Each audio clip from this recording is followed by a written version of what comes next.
آج ایک تحفہ اور دینا چاہوں گا جس پہ آپ بہت خوش ہوں گے اور آپ کو بہت نفع ملے گا۔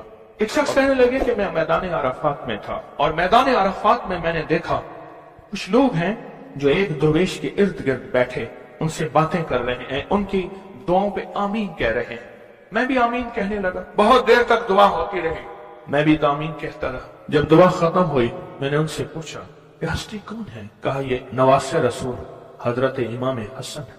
میں ان سے لپٹ گیا، میں رویا کہ میں نے ساری زندگی ایک ایک دونے کے ایک ایک اوقیہ اور ایک ایک پیسہ جمع کر کے حج کا سامان بنایا، حج کے اسباب بنائے۔ کوئی عطا فرما دیں، آج کوئی عطا فرما دیں کہ میرے مشکیزیں بھر جائیں، میرے خچر بھر جائیں، میری اونٹنیاں بھر جائیں، بس مشکیزیں بھر جائیں، میرے خچر بھر جائیں، میری اونٹنیاں بھر جائیں۔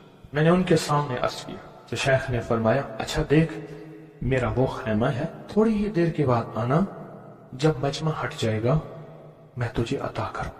میں نے حضرت کے خیمے کو دیکھ لیا، ہٹ کے بیٹھ گیا، اس انتظار میں وہ تھوڑی دیر کب گزرے گی، حتیٰ کہ آہستہ آہستہ لوگ ہٹنا شروع ہوئے۔ حضرت اپنے خیمے میں تشریف لے گئے۔ ظہر کی نماز ہو چکی تھی، نماز پڑھی تھی، حضرت اندر تشریف لے گئے۔ میں انتظار میں بیٹھا رہا۔ تھوڑی دیر ہوئی، حضرت ساتھ والے خیمے میں تشریف لائے۔ ایک خادم آیا کہ شہزادہ اہل بیت آپ کو بلا رہے ہیں۔ تو میں سمجھ گیا اس خیمے میں مستورات ہیں اور اس خیمے میں آپ اکیلے ہیں۔ میں گیا، بہت خوش ہوئے، اس سے پوچھا کہاں سے آئے؟ کہا میں دریائے دجلہ کے کنارے فلاں بستی میں رہتا ہوں، دور سے آیا ہوں، پہلی دفعہ حج پہ آیا ہوں۔ آپ کی زیارت کا شوق تھا، بہت جذبہ تھا، ساری عمر دعائیں مانگتا رہا آپ کی زیارت، کہ کسی طرح آپ کی زیارت ہو جائے۔ آپ نے فرمایا کیا چاہتا ہے؟ فرمایا میں چاہتا ہوں کہ اللہ میری ساری ضرورتیں پوری کر دے، میرے مشکیزیں بھر جائیں، میرے خچر بھر جائیں، میری اونٹنیاں بھر جائیں، میرا گھر بھر جائے، مجھے کوئی کمی نہ ہو، اور میں چاہتا ہوں کہ میں آپ سے 19 نسلوں کا رزق مانگنا چاہتا ہوں۔ تو کہا مجھ سے امام حسن نے فرمایا 19 نسلیں تجھے کیوں یاد آئیں؟ کہا میں زیادہ پڑھا لکھا نہیں ہوں۔ کہا کہ جو بسم اللہ ہے اس کی نسبت 19 کے ساتھ ہے، بسم اللہ، اور جہاں بسم اللہ ہوتی ہے وہاں برکت ہوتی ہے۔ مجھے 19 نسلوں کا رزق چاہیے، 19 نسلوں کا مال چاہیے، 19 نسلوں کے لیے مجھے نعمتیں چاہیے۔ اور فرمایا اور کیا مانگتا؟ کہا میں یہ مانگتا ہوں اگر میں کسی غار میں بیٹھوں تو وہاں رزق ملے، کسی درخت کے نیچے بیٹھوں تو روزی ملے، کسی پہاڑ کو ہاتھ لگاؤں سونے کا بن جائے، کسی مٹی کو ہاتھ لگاؤں تو ہیرا بن جائے۔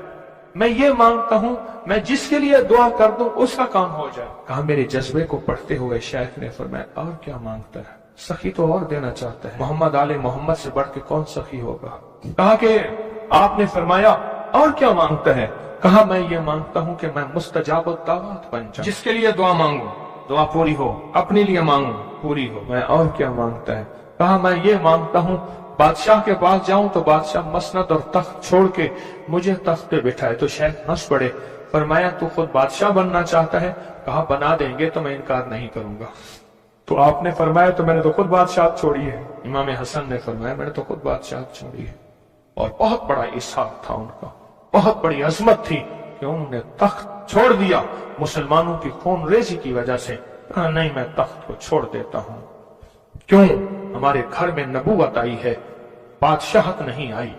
آپ نے فرمایا اچھا ایسا ہے، جب عصر ڈھل جائے پھر میرے خیمے کے ساتھ آ کے بیٹھ جانا۔ عصر ڈھل جائے کیوں؟ فرمایا جب عصر ڈھل جاتی ہے تو اس وقت ایک خاص گھڑی ہوتی ہے، اس گھڑی میں جو عطا کیا جائے وہ قبول ہوتا ہے، جو مانگا جائے وہ مل جاتا ہے، جو عصر اگر ہو جائے۔ تو کہا میں عصر کا انتظار کرنے لگا، تو عصر کے بعد مجھے بلایا، فرمایا ڈوبتی عصر تھی، حضرت امام حسن نے مجھے بلایا اور مجھے بلا کے فرمایا ایسا کر اپنے جیسے دکھیارے 11 اور لے آ اور جلدی لے آ۔ کہا کہ میرے قافلے میں بہت سے لوگ تھے، ہمارا سینکڑوں کا قافلہ تھا، آیا تھا، بہت سے لوگ تھے، ان سب کو میں لے گیا، 11 افراد کو، ان سب کو کہا کہ تم بھی کہنا کہ ہمیں ضرورت ہے، اور ان کو ضرورت بھی تھی۔ یہ سارے 11 حضرات سامنے بٹھائے اور میں 12واں ہو گیا، اور سب 11 سے کہے یہاں بیٹھے ہو نا تم عرفات کے میدان میں، عرفات کے میدان کی ڈھیریاں بنا لو، مٹی کے پہاڑ بنا لو، ڈھیریاں بنا لو۔ ان سب نے بنا لیے، اور میں اس پہ ہاتھ رکھو، اور ہاتھ رکھنے کے بعد کہا فرمایا جو میں ورد پڑھتا جاؤں تم پڑھتے جانا، جو پڑھتا جاؤں پڑھتے جانا، اور اس کے بعد پڑھوایا اور کہا بہت دیر تک پڑھواتے رہے پڑھواتے رہے اور اس کے بعد فرمایا ان ہاتھوں کو جھاڑو اور جاؤ، جو چیز آج کے بعد مانگو گے وہ ملے گا، اور کہا کہ اب اگر اسی جو مٹی کی ڈھیری ہے اسی کے بارے میں بھی مانگو گے تو اللہ اس ریت کو سونے کی ریت بنا دے گا۔ کہا کہ مجھے تو یقین تھا، ہم میں سے ایک بندے نے وہی لفظ پڑھا اور پڑھنے کے بعد دیکھا تو اس کی مٹی کی ڈھیری سونے کی ڈھیری، سونے کی ریت بن گئی تھی۔ لیکن کہا میں نے نہیں کیا، تو حضرت نے میرے عمل پہ خوشی کا اظہار فرمایا۔ حضرت امام حسن نے اور ایک لفظ فرمایا جا، اس کا ہاتھ سونے کا ہے، تیرا دل اور زبان ہے، تو جس کے لیے سونا کہے گا اس کی تقدیریں بدل جائیں۔ یہ ایک روایت ہے، لمبی روایت کو میں نے مختصر آپ کی خدمت میں خلاصہ عرض کیا۔ نہیں، صدیوں پرانے علماء، بزرگ، اولیاء، صالحین نے اس عمل کو پھر کیا اور اگلوں کو بتایا، پھر انہوں نے اوروں کو بتایا، پھر اوروں نے اوروں کو بتایا، پھر جو اس عمل کی تاثیر کھلی، اس عمل کی تاثیر کا قریب ایک واقعہ سناتا ہوں۔ والی افغانستان تھے امیر حبیب اللہ خان، امان اللہ تھے، حبیب اللہ تھے، افغانستان کے بادشاہ تھے۔ وہ جب بھی کسی سفر میں تشریف لے جاتے تھے ایک بندے کو ساتھ رکھتے تھے، وہ بندہ اس دعا کا عامل تھا، جو ابھی دعا ہم پڑھنے لگے ہیں اس کا عامل تھا۔ اور بندہ کیا کرتا تھا، وہ 3 گھوڑوں اور قافلوں کے ساتھ آگے چلتا تھا۔ آگے چلنے سے مراد یہ ہوتا تھا اگر وہ چل رہا ہے تو آگے راستہ بے خطر بھی ہے، موسم بھی ٹھیک ہے، حالات بھی بہتر ہیں، حتیٰ کہ اگر دشمنوں کے قافلے میں بھی وہ شخص جا کے بیٹھ جاتا تھا تو بڑے بڑے فاتحین جب حملہ کرنے آتے تھے ان فاتحین کی فتح بھی رک جاتی تھی۔ کہا کہ جب تک وہ بندہ رہا بادشاہ افغانستان کے ساتھ، کوئی فاتح، کوئی دشمن، کوئی حاسد اور مختلف جگہوں سے شورشیں، بغاوتیں کرنے والے سب دوست بن جاتے تھے، اور بادشاہ کے ہر مقصد حاصل ہوتا تھا، ہر منزل ملتی تھی، ہر مشکل حل ہوتی تھی، اور بادشاہ عزتوں کے تاج پہنتا تھا۔ یہ وہ اس دعا کا عامل تھا، وہ اس دعا کا عامل تھا۔ خراسان کے ایک بزرگ تھے جو اس بزرگ کے ساتھ رہے، انہوں نے ان کو یہ دعا دی، انہوں نے یہ تفصیلی واقعہ لکھا، والی افغانستان کا، بادشاہ افغانستان کا لکھا کہ ان کے اس واقعے کی برکت سے مجھے یہ دعا ملی ہے۔ اور پھر فرمایا میں یہ دعا پتھر ہو، لکڑی ہو، غار ہو، سمندر ہو، دریا ہو، کائنات کی کوئی ناممکن ہو، میں نے یہ محمد اور آل محمد کی نسبت سے ملی اس دعا کو جب بھی پڑھا ہے میں حیرت انگیز طور پہ حیران ہوا ہوں، اور میری زندگی میں حیرت کے دروازے کھل گئے ہیں۔ میں چاہتا ہوں اس کو ہم پڑھ لیں اور یہ موتی اپنے اندر لے لیں اور یہ موتی اپنے اندر سمو لیں، اور اس موتی کا فیض، اس کی برکت اور اس کی خیر پالیں۔ اسی موتی کی نسبت سے دعا بھی کریں۔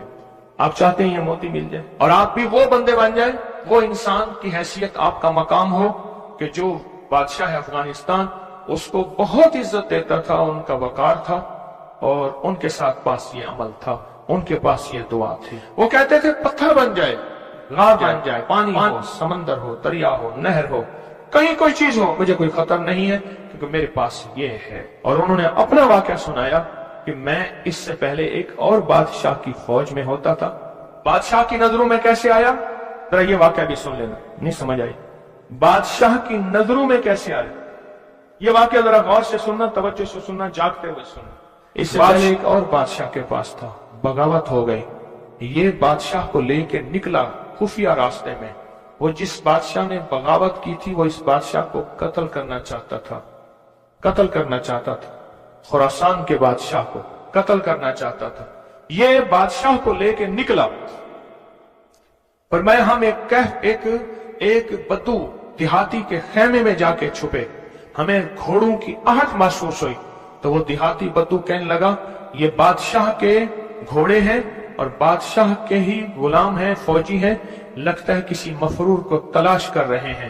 کہا کہ میں نے اسی وقت یہ دعا پڑھ کے خیمے پہ دم کی، وہ لوگ خیمے میں آئے اور اس بدو سے آ کے پوچھنے لگے یہاں اس شکل کے 2 بندے تو نہیں آئے؟ تو کہا بدو کی زبان بند ہو گئی تو بدو یوں یوں دیکھنے لگا، کہا کچھ نہیں کچھ نہیں کچھ نہیں، انہیں کچھ نظر نہیں آیا، آگے نکل گئے۔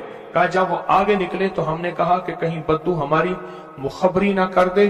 ہم اس خیمے سے نکلے، نکلتے نکلتے ایک جگہ دیکھا پانی کا چشمہ ہے، پانی کے چشمے کے ساتھ کچھ بڑے بڑے درختوں کا جھنڈ ہے۔ ہم نے پانی پیا، تھا کچھ نہیں، درختوں کے جھنڈ میں۔ تھوڑی ہی دیر ہوئی کہ ہمارے پاس وہ پھر آئے اور کہنے لگے پاؤں تو انہی کے لگتے ہیں یہاں آئے ہیں۔ پہلے دور میں پاؤں پہچاننے والے بڑے مشاق ہوتے تھے۔